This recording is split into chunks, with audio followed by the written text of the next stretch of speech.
Hi എല്ലാവർക്കും നമസ്കാരം. നമസ്കാരം. ഫുഡ് ആൻഡ് ഫണ്ണിൻ്റെ പുതിയൊരു എപ്പിസോഡിലേക്ക് എല്ലാവർക്കും സ്വാഗതം. നമ്മുടെ ഓണം എപ്പിസോഡാണ്. ഓണം എപ്പിസോഡായിട്ട് എന്താണ് പുതിയ വിഭവം എന്നായിരിക്കും എല്ലാവരും ആലോചിച്ചുകൊണ്ടിരിക്കുന്നത്. പായസമല്ല, പുളിശ്ശേരിയാണ്. അതെ, പുളിശ്ശേരി. അതെ.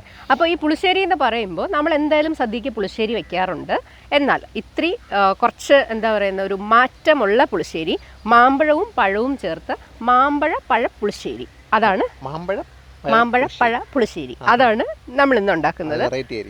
നല്ല ടേസ്റ്റുമാണ്.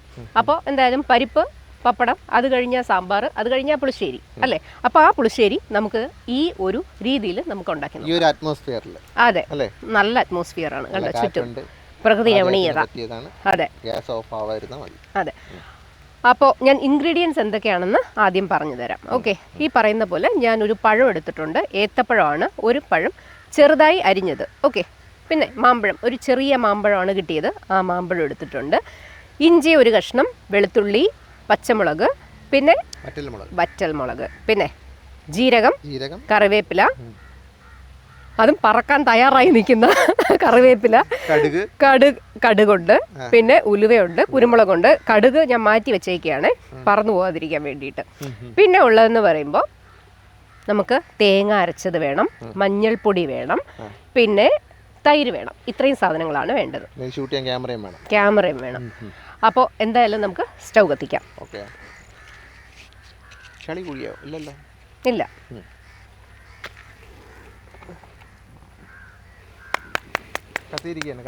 അതെ, കത്തിയിരിക്കുകയാണ്. ഇച്ചിരി ടൈം എടുക്കും, കാറ്റും ഉണ്ട്. കല്ല് എങ്ങനെയുണ്ട്? ഇഷ്ടപ്പെട്ടു എല്ലാവർക്കും? കല്ലെന്ന് പറയുമ്പോൾ ഇത് ബട്ടർ സ്റ്റോൺ ആണ്. കരിങ്കല്ല് കൊണ്ടുള്ള പാത്രമല്ല, കരിങ്കല്ലല്ല, പക്ഷെ നല്ല ടേസ്റ്റ് ആയിരിക്കും. ഒന്ന്, പാത്രമൊക്കെ പെട്ടെന്ന് ചൂടാവും. ഇതിൽ വെക്കുന്ന കറികൾ പെട്ടെന്ന് വളിച്ചു പോകത്തില്ല, മീൻസ് ചളിച്ചു പോകത്തില്ല. ഓക്കെ. അപ്പോൾ സാമ്പാർ ഉണ്ടാക്കിയാലും വൈകുന്നേരം എടുത്ത് ഫ്രിഡ്ജിൽ വെക്കണം. എന്നിട്ട് പിറ്റേ ദിവസം രാവിലെ എടുത്ത് ഇതിനകത്തോട്ട് ഒഴിച്ചു വെക്കണം. അതിനൊരു ലൈഫ് ഉണ്ടെന്ന് മാത്രമേ ഞാൻ പറഞ്ഞുള്ളൂ. ഇനി മിണ്ടരുത്. അതെ, 2 ദിവസം എടുത്തേ ചളിക്കുള്ളൂ. അപ്പോൾ നമ്മുടെ ചട്ടി ചൂടായി. അതിനകത്തേക്ക് ചൂടാവുന്നുണ്ട്. അപ്പോൾ ചട്ടി ചൂടാവട്ടെ. ആ സമയത്ത് നമുക്ക് ഇതെല്ലാം കൂടി, അതായത് ഉലുവ, കുരുമുളക്, ജീരകം, പച്ചമുളക്, ഇഞ്ചി, വെളുത്തുള്ളി, ഇത്രയും മഞ്ഞപ്പൊടിയും കൂടെ ചേർത്ത് ഒന്ന് അരച്ചെടുക്കണം. ഓക്കെ. അപ്പം അരച്ചിട്ട് വരാം. ഹായ് ഗോയ്സ്, അങ്ങനെ കല്ല് ചൂടായിരിക്കുകയാണ്, പറഞ്ഞോളൂ. ചട്ടി ചൂടായിരിക്കുകയാണ്. നമുക്ക് വെളിച്ചെണ്ണ ഒഴിക്കാം. ഇതിനകത്തേക്ക് നമുക്ക് വറ്റൽ മുളക് ഇടാവേ. നമ്മൾ വെളിച്ചെണ്ണ ഒഴിച്ചല്ലേ? വെളിച്ചെണ്ണയിലോട്ട് വറ്റൽ മുളക്. എനിക്ക് ഈ വറ്റൽ മുളകൊക്കെ ഇങ്ങനെ ഭംഗിക്ക് കിടക്കുന്ന കാണാൻ ഭയങ്കര ഇഷ്ടമാണ്. അപ്പോൾ അതുകൊണ്ട് നമ്മൾ ലാസ്റ്റ് ഇതിനകത്ത് കടുക് വറുക്കുന്നില്ല. ഞാൻ ആദ്യമേ അങ്ങ് കടുക് വറുത്തിടാൻ പോവുകയാണേ. ഇതിനകത്തെ കടുകിടാണ്.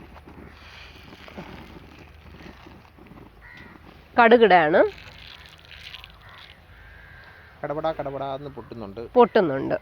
കടുക് പൊട്ടി, വറ്റൽമുളക് ഇട്ടു. അതിൻ്റെ കൂടെ നമ്മൾ കറിവേപ്പിലയും കൂടെ ഇടാൻ പോകുന്നു.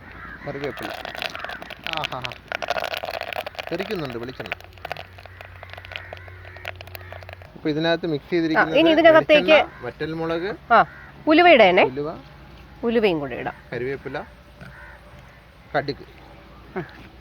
ശരിക്കും പറഞ്ഞാൽ നമുക്ക് ഒരുപാട് പരിമിതികളുണ്ട്. കാരണം നമ്മളൊരു വിശാലമായ തുറസായ സ്ഥലത്ത് വെച്ചാണ് ഷൂട്ട് ചെയ്യുന്നത്. അപ്പോൾ അതിൻ്റെതായ പ്രശ്നങ്ങളുണ്ട്. കാറ്റ് ഭയങ്കരമാണ്. ഇനി ഇതിനകത്തേക്ക് നമുക്ക് ഈ ചതച്ച് വെച്ച സാധനങ്ങൾ, അതായത് വെളുത്തുള്ളി, ഉലുവ, പച്ചമുളക് തുടങ്ങിയ സാധനങ്ങൾ ഇടാം. ഇപ്പോൾ ഒരു മണം വരും ബിജു, ഒന്നൊന്നര മണമാണ്. പെർഫ്യൂമിൻ്റെ ആണോ? അല്ല, പാവം കൊറോണയ്ക്ക് ശേഷം ഇങ്ങനെയാണ്. അവന് മണം പിടിക്കണ എല്ലാം പോയി. ചതച്ച് വെച്ച സാധനങ്ങളെല്ലാം അതിനകത്ത് ഇട്ടിട്ടുണ്ട്. വറ്റൽമുളക്, കടുക്, വെളിച്ചെണ്ണ, ഉലുവ, പിന്നെ എന്തൊക്കെയാണ്? പച്ചമുളക്, വെളുത്തുള്ളി, കുരുമുളക് എല്ലാം ഉണ്ട്. പച്ചമുളക് ഇട്ടായിരുന്നു? അതെ, പച്ചമുളകും ഉണ്ട്. അപ്പോൾ ഇതിൻ്റെ ഒരു പ്രത്യേകത എന്ന് പറഞ്ഞാൽ ബിജു, ഇത് സോറി. ഇതിന്റെ ഒരു പ്രത്യേകത എന്ന് പറഞ്ഞാൽ നമ്മുടെ കൊലമാസ് കിച്ചന്റെ പൊതിച്ചോറിൽ ഉള്ള പുളിശ്ശേരിയാണ്. പലരും എൻ്റെ അടുത്ത് പറയും ചിക്കൻ അല്ല കിച്ചൻ. കൊലമാസ് കിച്ചണിലെ പുളിശ്ശേരിക്ക് ഭയങ്കര ഡിമാൻഡാണ്. ആ പുളിശ്ശേരിയുടെ റെസിപ്പി ഞങ്ങളെ പേര് കൊലശ്ശേരി എന്നുള്ളത് മാറ്റി പുളിശ്ശേരി ആക്കിക്കോ ഇല്ലേ? പലരും കളിയാക്കി വിളിക്കാറുണ്ടല്ലേ? വിളിക്കാറുണ്ട്. അപ്പോൾ ഓരോന്ന് ഇട്ട് കൊടുക്കണം കേട്ടോ അങ്ങനെ. അപ്പോൾ ഇത് നന്നായിട്ട് പറഞ്ഞിട്ടുണ്ട്. മണം വരുന്നില്ലേ? സീരിയസ് ആയിട്ട് നല്ല മണമുണ്ട്. അപ്പോൾ നോക്കിക്കോ, നീ പറയും ആദ്യം എൻ്റെ അടുത്ത് പറഞ്ഞതെന്ന് വെച്ചാൽ പുളിശ്ശേരിയാണോ ഉണ്ടാക്കുന്നത്, ഓണമായിട്ട് പുളിശ്ശേരിയാ എന്നെ ഇങ്ങനെ എന്താ പറയുന്ന ഒരു പുച്ഛം വാരി എറിയായിരുന്നു. ഓണമായിട്ട് നമ്മൾ സാധാരണ പ്രതീക്ഷിക്കുന്ന പായസം. അതെ. അപ്പോൾ ഇത് നന്നായിട്ട് വരണ്ടിട്ടുണ്ട്. ഇനി അതിന്റെ കൂടെ ഞാൻ പഴവും മാങ്ങയും ഇടാൻ പോവുകയാണ്. മണവും കൂടും, രുചിയും കൂടും. ഇനി ഇത് രണ്ടും കൂടെ കിടന്ന് നന്നായിട്ട് വഴലും. കണ്ടോ? വെറുതെ നിക്കണ്ട, നീ എന്ത് ചെയ്യണം? പതിയെ കിണ്ടണം. വേറെന്ത് പറയുമല്ലോ? ഇളക്കണം. എനിക്ക് കിണ്ടലെന്ന് മാത്രമേ അറിയാം. പിന്നെ നമ്മുടെ ഈ ചട്ടി കൽച്ചട്ടി ആയതുകൊണ്ട് തന്നെ നല്ല ചൂട് നിൽക്കും. സൂക്ഷിക്കണേ ഇളക്കുമ്പോൾ, എല്ലാം കൂടെ അപ്പുറത്ത് പോവരുത്. ഇല്ല, ഡോണ്ട് അണ്ടർഎസ്റ്റിമേറ്റ് മീ. ഞാൻ നന്നായിട്ട് ഇളക്കും.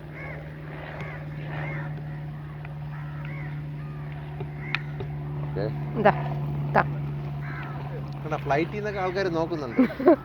ഔട്ട്ഡോർ ഷൂട്ട് ആയതുകൊണ്ട് പ്രിയ കൊലശ്ശേരിയുടെ പുളിശ്ശേരി ആൾക്കാർ നോക്കുന്നുണ്ട്. താഴോട്ട് ടാറ്റ കാണിക്കുന്നുണ്ട്. കഷ്ടം.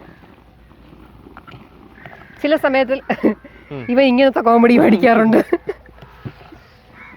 നല്ലതല്ലേ തമാശ? ചുമ്മാ തമാശകൾ പറയും. ആ തമാശകളൊക്കെ ഇങ്ങനെ താഴ്ന്നു പോകുന്നുണ്ടോ എന്നൊരു സംശയം.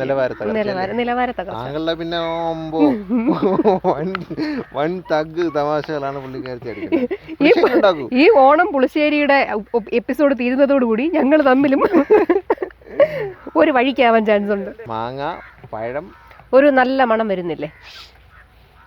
ഇപ്പൊ എല്ലാം കൂടെ മിക്സ് ചെയ്തൊരു നല്ല മണമായിരുന്നു. അതായത് ഒരു പുളിമണമൊക്കെ വരുന്നുണ്ട് അല്ലേ? പക്ഷെ പുളിയൊന്നും ചേർത്തിട്ടില്ല. ആ മാങ്ങയുടെയും ആ പഴത്തിൻ്റെ ഒക്കെ ഒരു. അപ്പോൾ ഇത്രയും സാധനം നോർമലി നമ്മൾ പുളിശ്ശേരി വെക്കാൻ നേരത്ത് ഇങ്ങനെ ഉള്ള പരിപാടിയൊന്നുമില്ല. അപ്പോൾ അത് ശരിക്കും വരട്ടിയാണ്. ശരിക്കും പറഞ്ഞാൽ എൻ്റെ വായിൽ നിന്ന് വെള്ളം വന്നു തുടങ്ങി. അപ്പോൾ അത്രയും നല്ല ടേസ്റ്റുള്ള ഒരു പുളിശ്ശേരിയാണ്. എന്താടാ? ഇല്ല, കൊതി പറഞ്ഞു. അങ്ങനെ ശരിക്കും നല്ല മണം വരുന്നില്ലേ? അതാ. ഇനി അതായത് ഇതിപ്പോൾ നന്നായിട്ട് വെന്തുടഞ്ഞിട്ടുണ്ട്. ഒന്ന് കാണിച്ചു കൊടുക്കാൻ പറ്റുമോ? ഭയങ്കര ടേസ്റ്റാണ്.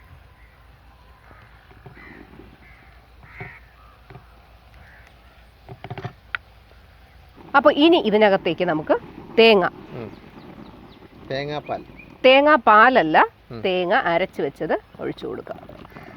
അരമുറി തേങ്ങയാണ് എടുത്തേക്കുന്നത്. അരമുറി തേങ്ങ നന്നായിട്ട് അരച്ച് എടുത്തതാണ്. നിറം മാറി തുടങ്ങി കേട്ടോ. അതെ, നല്ല നിറം വന്നില്ലേ?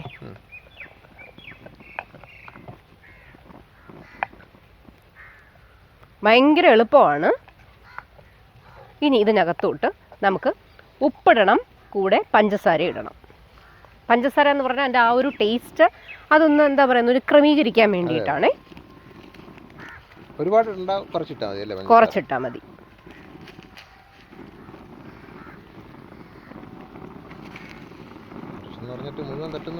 ഇല്ല, കുറച്ചേ ഉള്ളൂ. നല്ല കാറ്റ് എന്ന് പറഞ്ഞാൽ പകുതി എടുത്തതും പറന്നുപോയി. പഞ്ചസാര, ഉപ്പ്,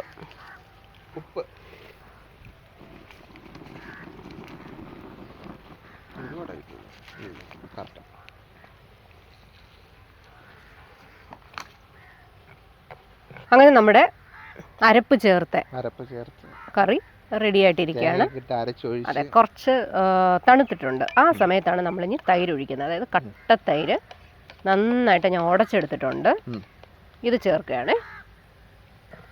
പെട്ടെന്ന് കണ്ടാൽ നമുക്ക് ഒരു പഴം കൂട്ടാനാണെന്ന് തോന്നുന്നു. അതെ, പഴം കൂട്ടാൻ പോലെ തന്നെയാണ്.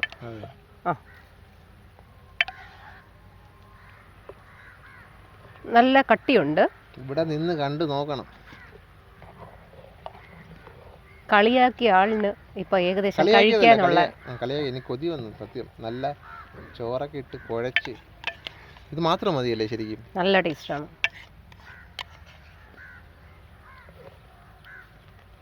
അങ്ങനെ തൈര് നമ്മൾ തണുത്ത് അതും ചേർത്തിരിക്കുകയാണ്. അപ്പോൾ നോക്കിക്കോ കറിയുടെ കൺസിസ്റ്റൻസി എങ്ങനെയുണ്ടെന്ന്. ശരിക്കൊരു സാധാരണ പുളിശ്ശേരിയെ പോലെ തോന്നുന്നുണ്ടോ? അങ്ങനെ തോന്നുന്നില്ല. കുറച്ച് വ്യത്യാസം തോന്നുന്നില്ലേ? അപ്പോൾ പഴം കൂട്ടാൻ എന്ന് പറഞ്ഞാലും അങ്ങനെ പറയാൻ പറ്റത്തില്ല. ശരിക്കും പഴം മാങ്ങാപ്പഴം പുളിശ്ശേരിയാണ്. അപ്പോൾ ഇത് ഞാനൊരു കാര്യം ചെയ്യാം. എന്നെ ഒത്തിരി കളിയാക്കിയതാണ്. ഷൂട്ട് തുടങ്ങുന്നതിന് മുമ്പേ കളിയാക്കിയ ഒരാളാണ് അയ്യേ പുളിശ്ശേരിയോ എന്ന്. അപ്പോൾ അങ്ങനെയുള്ള ഒരാൾക്ക് തന്നെ നമുക്ക് കൊടുത്തു നോക്കാം എങ്ങനെ ഉണ്ടെന്ന്. അയ്യേ പുളിശ്ശേരി പുളിശ്ശേരി ഞാൻ ഒരിക്കലും അങ്ങനെ കളിയാക്കുന്ന ആളല്ല. എനിക്ക് പുളിശ്ശേരി ഇഷ്ടമാണ്. പക്ഷെ അത് കഴിക്കാൻ നേരമായപ്പോൾ പായസമാണ് ഞാൻ പ്രതീക്ഷിച്ചത്, അത്രേ ഉള്ളൂ. പുളിശ്ശേരി ഇഷ്ടമാണ്. വിഷുവിന് ഞാൻ പായസം ഉണ്ടാക്കി തന്നില്ലേ? തന്നോളൂ.